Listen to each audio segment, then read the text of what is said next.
sekretaris masing-masing. Nah, ini adalah output yang nanti kalian harus capai, ya. Jadi sesuai dengan tujuan bahwa kalian bisa mampu melakukan edukasi ya pada klien dewasa. Tapi itu bisa bervariasi, nggak masalah, ya. Nah, di sini tetap pendekatannya adalah ini adalah bagian komunikasi terapeutik, itu bagian dari intervensi gitu kan, ya. Sehingga nanti yang kalian lakukan itu adalah melakukan proses keperawatan dulu. Jadi tetapkan kasusnya, ya. Kasusnya dengan apa? Nah, ini kalian buat. Kalian create bagaimana kasus, ya, yang mencerminkan kondisi klien, terus menetapkan diagnosanya apa, kemudian perencanaan mulai dari tujuan sampai dengan intervensi, ya. Ini tujuan tindakan ini maksudnya dalam perencanaan. Nah, itu kalian buat ya sebagai kasus, ya, kasus yang pendekatannya tetap melakukan pendekatan proses keperawatan. Nah, pada saat implementasi di situ kan ada rencana, misalnya nih pasien pasien ibu nih ya baru melahirkan, kalian mengangkat bahwa ibunya kelihatan ketika menatap wajah anaknya dengan penuh kasih, ya, menatap mata, menyentuh gitu kan. Kemudian dilihat pada saat dia menyusui kok bayinya gelisah gitu kan, gelisah, tapi ibu berusaha untuk memperbaiki, ya, sehingga apa yang kalian angkat? Kalian diangkatnya adalah potensi keberhasilan laktasi, bukan yang diangkat adalah diagnosa masalah, ya, tapi yang diangkat adalah diagnosa promosi. Kenapa? Karena dengan ibunya saja sudah keinginan untuk memandang bayinya dengan penuh kasih, ya, kemudian membelai, kemudian berusaha semaksimal mungkin untuk menyusui dengan baik, ya, itu menjadi data-data yang mendukung diagnosa itu, ya, sehingga promosi keberhasilan laktasi, ya, sebagai diagnosa, potensi untuk berhasil laktasi itu menjadikan diagnosa promotif yang di dalamnya bagaimana kalian tujuannya, tujuannya keberhasilan laktasi tercapai, ya. Kemudian indikatornya apa? Ibu bisa melakukan, gini, misalnya indikatornya pertama apa? Ibu dapat menjelaskan bagaimana cara menyusui dengan benar. Yang kedua, ibu melakukan, ya. Yang ketiga, ibu merasa nyaman dan puas dengan bayinya ketika menyusui, ya, karena sudah berhasil. Nah, itu adalah indikator keberhasilan. Ketika menetapkan indikator itu, lalu intervensinya apa? Kalau ibu harus sudah bisa pengetahuannya meningkat atau dia bisa menjelaskan kembali, berarti kita mau melakukan apa ya? Edukasi, gitu kan? Yang kita lakukan adalah untuk mencapai indikator ini kita melakukan edukasi. Ya, kemudian setelah melakukan edukasi apa? Memfasilitasi, ya. Edukasi tidak hanya kognitif tapi sampai dengan psikomotor. Karena apa? Karena pengen melihat bagaimana ibu itu memberikan ASI dengan benar, gitu ya. Nah, tujuan ini yang kita tangkap. Jadi apa yang kita melakukan? Kita mau melakukan edukasi tentang cara menyusui yang benar, ya. Nah, itu kita pegang. Berarti tindakan keperawatan adalah melakukan edukasi cara menyusui yang benar. Nah, mulai kita kira-kira kita buat rencana ya, mau ngapain gitu ya. Nah, apa yang kita lakukan kita tuangkan ke dalam ini strategi komunikasi, ya. Kira-kira kita mau ngapain ya di sini, ya, seolah-olah seperti itu, ya. Jadi kalian mencoba membuat suatu simulasi yang menunjukkan bahwa ketika kita melakukan edukasi untuk meningkatkan laktasi, ini loh yang harus kita siapin. Ini tambah satu lagi di sini, fase apa? Belum bisa. Fase apa? Ada yang bisa bantu Ibu sebelum fase orientasi ada fase apa?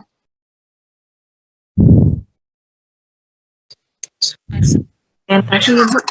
Siapa? Fase prainteraksi. Prainteraksi, ya. Apakah fase prainteraksi, fase orientasi, baca lagi, ya. Jadi fungsinya adalah seperti itu. Nah, kita lihat di sini fase prainteraksi apa sih? Oh, kesiapan, mulai persiapan. Ya, apa yang disiapkan untuk ibu dengan laktasi? Oh, persiapannya adalah mental dari perawat, ya. Kemudian perawat apa? Menyiapkan alat-alat, ya. Kemudian apalagi? Oh, men-setting ruangan, mengkondisikan ruangan supaya terfasilitasi. Kemudian apalagi perlu nggak ya keluarga dilibatkan? Oh, perlu. Berarti apa? Mengkondisikan keluarga untuk terlibat seperti itu, ya. Itu di fase interaksi. Nah, baru ketika fase orientasi, ini adalah fase orientasi kerja sampai dengan terminasi itu sudah action, ya. Jadi persiapan sudah selesai, langsung action. Untuk fase orientasi ngapain? Ini ada, ya. Ada beberapa hal yang perlu dilihat. Oh, ada salam terapeutik, kemudian ada validasi dari sebelumnya, ya. Kemudian ada kontrak. Nah, ini penting untuk di fase orientasi. Nah, kalian harus bisa melihat kira-kira edukasi yang diberikan berapa lama ya, sehingga kontraknya itu sesuai dengan apa yang ingin kalian lakukan, ya.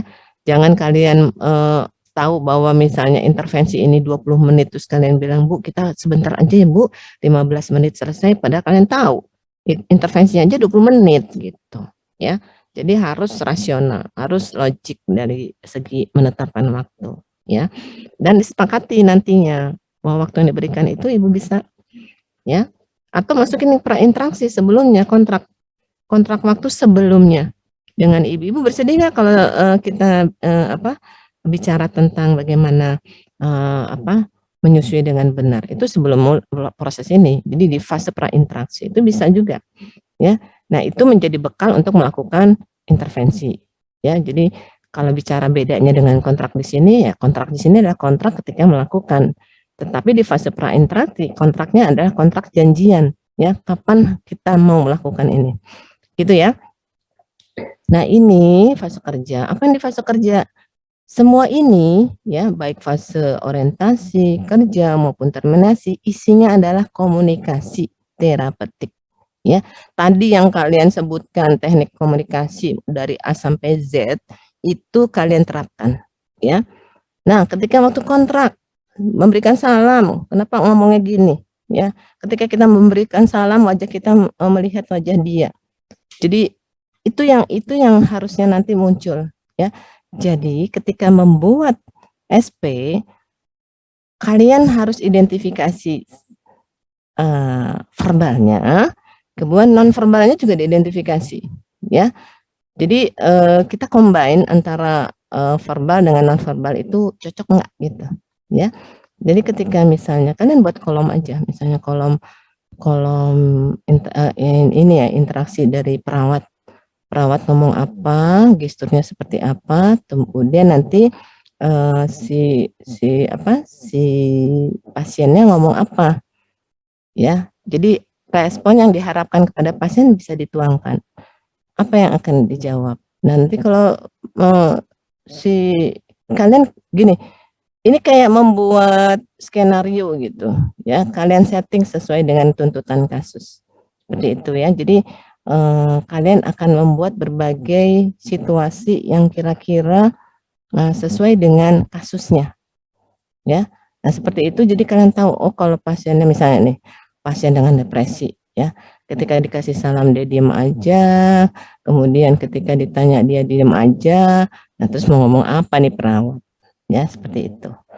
Ya, jadi nanti kita cari situasi-situasi yang uncommon juga bisa ya, nggak biasa.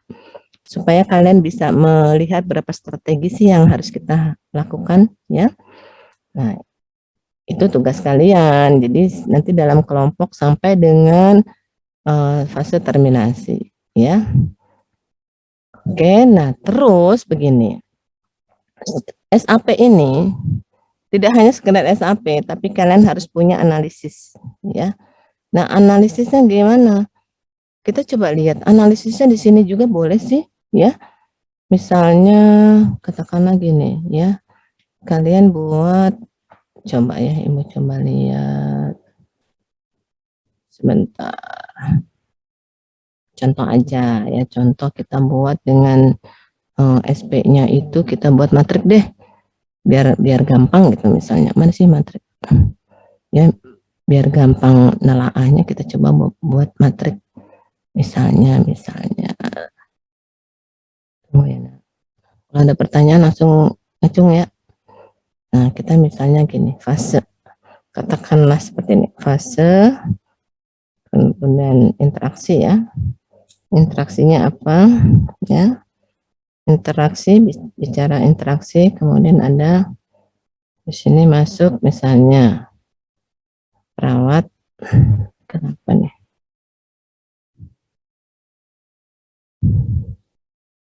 Ya, misalnya perawat,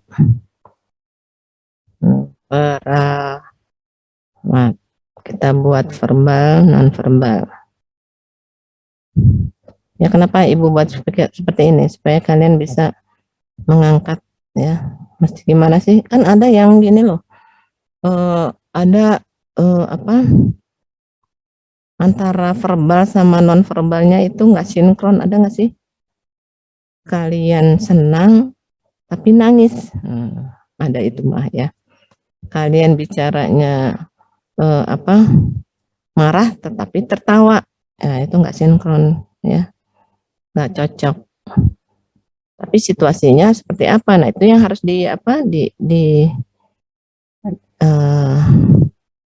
harus bisa dijelaskan gitu ya. Ini satu lagi ya. Nih, kita buat seperti ini kali ya.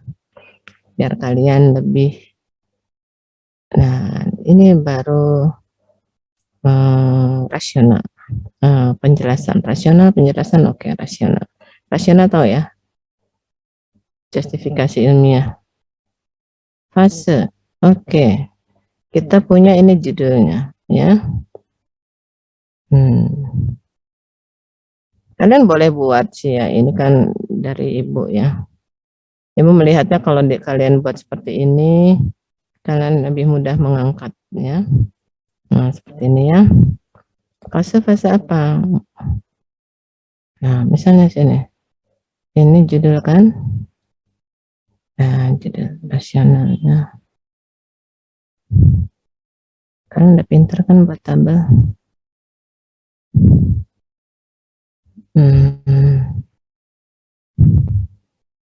Misalnya seperti ini. Ini belum tugas ya. Dan kalau udah kerja dalam kelompok, karena 10 ya, kelompok 10 nanti Ibu split lagi ya, jadi nggak apa. Nah, seperti ini. Fase apa? 1. Fase prainteraksi. Nah, ngapain aja di sini ya? Di sini ngapain? Kalau misalnya tadi menjelaskan kalau misalnya fase prainteraksi masih persiapan, nggak bisa masuk sini, oke, nggak apa-apa ya. Tinggal kamu nanti sesuaikan aja isinya apa, gitu ya. Nah, salah. Tunggu nak, bentar nak. Kalau udah ngerti langsung ini ya, Ibu nggak mau diem-diemin, potong aja, jangan nunggu sampai selesai, nggak apa-apa ya. Silakan aja. Jadi, Bu, ini maksudnya gimana gitu ya. Nah, ini fase interaksi apa? Kemudian fase apa? Apa nih? Fase apa? Ayo, sebutin. Ibu nggak lihat orientasi, Bu. Ini kalian tidur lagi. Orientasi, ya. Orientasi ngapain aja? Oh, tadi katanya apa? 1 misalnya ya. Apa sih di teori bilang salam, memberikan salam. Apalagi sampai dan seterusnya sampai ada kontrak, ada ini dan seterusnya. Nah, ini ditulis di sini. Verbalnya apa? Jadi dalam bentuk kata-kata ya. Kamu buat sini dialognya. Terus non verbalnya apa? Ketika mengucapkan salam, mata menatap wajah pasien, tangan menyentuh misalnya ya. Jadi itu yang kalian coba angkat ya, supaya terlihat bahwa apa sih yang dilakukan oleh perawat dan apa reaksi dari klien. Reaksi yang diharapkan gitu ya. Kalaupun reaksi yang tidak diharapkan, berarti apa sih yang harus dilakukan gitu ya. Nah, setelah itu di sini buat rasional, kita mau merasionalkan yang verbal ya. Misalnya katanya dia greeting selamat pagi sambil tersenyum gitu kan, mata menatap wajah pasien. Nah, apa rasionalnya? Ya, harus bisa seperti itu. Ya, sebut aja ya, misalnya senyuman ya dengan apa misalnya ya senyuman dengan apa intonasi lembut apa yang kenapa harus begitu? Cari justifikasinya ya. Oke. Terus sampai dengan fase terminasi, orientasi, fase kerja lebih banyak lagi ya. Fase kerja ya, fase kerja teh udah kerja dan terminasi nanti gitu ya. Nah, sampai di sini paham nggak? Jadi nanti kalian buat ya. Nah, ini ya. Ini itu kalian buat dalam tabel ini gitu ya. Supaya nanti terlihat jelas, oh kalau ini saya ngapain, responnya biasanya apa, nah kemudian apa justifikasinya ya. Jadi kalian membuat suatu semacam dialog di sini ya, kita tuangkan. Ini yang penting, rasional. Rasional ini menjadikan analisis kalian ya. Jadi nggak cuma ya kalian kan ada melihat contoh dari lain, oh gini kopas-kopas gitu ya, itu nggak bukan harapan ibu nggak begitu ya. Kalian mengcreate apa yang kemungkinan terjadi ya, mengcreate situasi yang menunjukkan bahwa kita menerapkan berbagai teknik ya di orientasi di fase kerja. Misalnya ibu dengan ketika kalian melakukan edukasi tadi ya, kalau kita mau bicara edukasi tentang bagaimana menyusui ya, kalian menjelaskan ya, kemudian setelah menjelaskan di antara itu kalian menanyakan ya, sebelum kalian sampai sebelum kalian masuk ke dalam topik, kalian namanya persepsi misalnya. Coba pengalaman ibu apa yang dilakukan, kita tanya kemudian kita dengarkan ya. Nggak kayak ibu ya, ibu kalian nggak jawab, ibu nggak sabar kan. Nah kalau kalian seperti itu dengan pasien, ayo bu apa bu, coba ibu coba sampaikan apa yang ibu rasakan, terus diborbardir tanpa ada waktu. Nah itu kan kalau respon kalian seperti itu, tentunya justifikasinya bahwa ini bukan respon yang terapeutik gitu kan. Boleh aja kalian mengkreat seperti itu supaya tahu bahwa ini respon yang terapeutik, ini yang respon yang tidak terapeutik. Jadi ada antagonis gitu ya, kalian mainkan di antagonis itu kalau kalian buat role play. Nah terus gini lagi, harapan ibu di fase kerja ini kalian akan melihat berapa teknik komunikasi yang diterapkan ya. Jadi semua teknik komunikasi itu harus masuk di sini, makin banyak makin baik ya. Di sini harus jelas kita menggunakan klarifikasi, misalnya salah satunya bahwa kalian melakukan klarifikasi ya.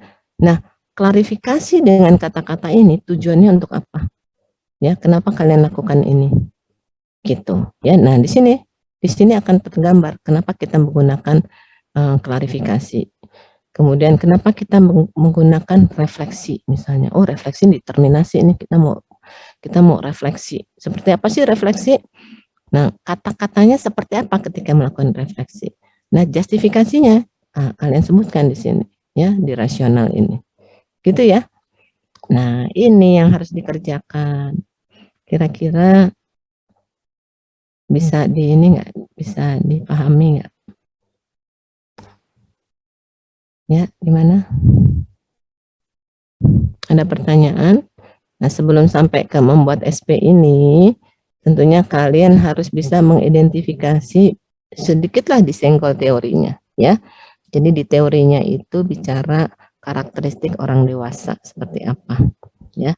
Sehingga ketika tahu karakteristik orang dewasa seperti apa, cara berkomunikasinya bagaimana, nah kalian nanti itu yang akan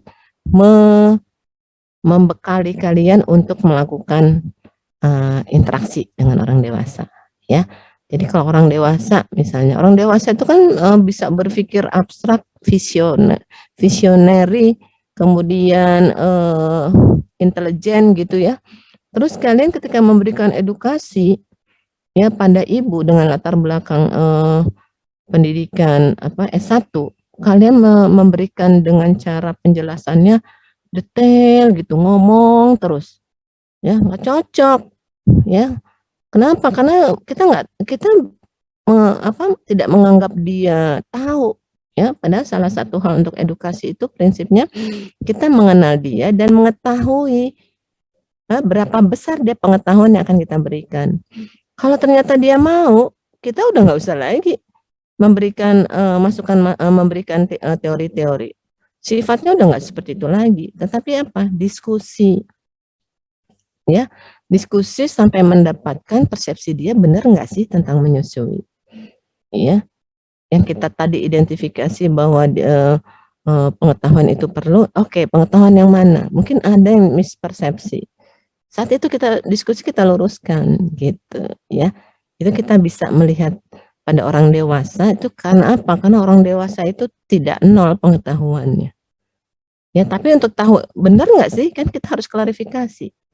Nah, itu adanya di fase orientasi. Ya, kita tahu bahwa level dia terhadap materi yang kita akan berikan seberapa jauh. Ya. Itu ya, ada pertanyaan nggak dari sini? Jadi nanti di sini ditambahin lagi ya. Strategi pelaksanaan pertemuan keberapa. Ini proses keperawatan. Masukkan dulu sebelum proses tentang karakteristik misalnya ya. Ini kan buat belajar.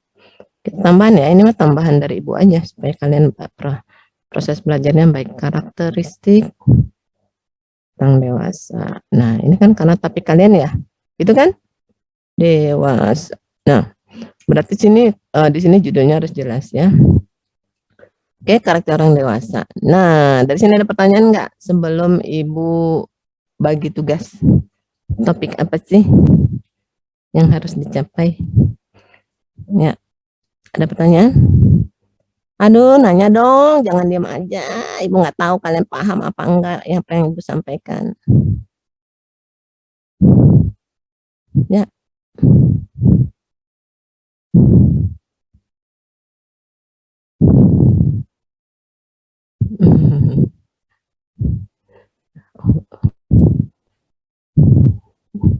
Ya, gimana? Ada pertanyaan nggak? Ketuanya dulu lah yang mengawali. Kalian jangan jadi orang pendiam ya, kalau pas diskusi-diskusi gini.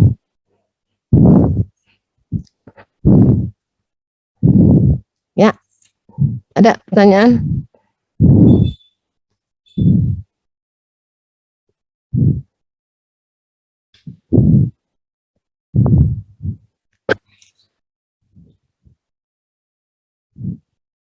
Nida, udah jelas, Nida? Oke. Ketuanya siapa tadi? Ketua dari kelompok A ya? Siapa kelompok A? Saya Ibu Rizky Hairunisa. Rizky, ada pertanyaan Rizky? Kamu mewakili Mungkin teman-temannya. Sudah cukup jelas Ibu. Cukup jelas ya. Kalau B, sekretaris kamu siapa, Riz? Novia Ibu. Oke, Novia. Catat ya Novia ya. Sekarang yang kelas B siapa?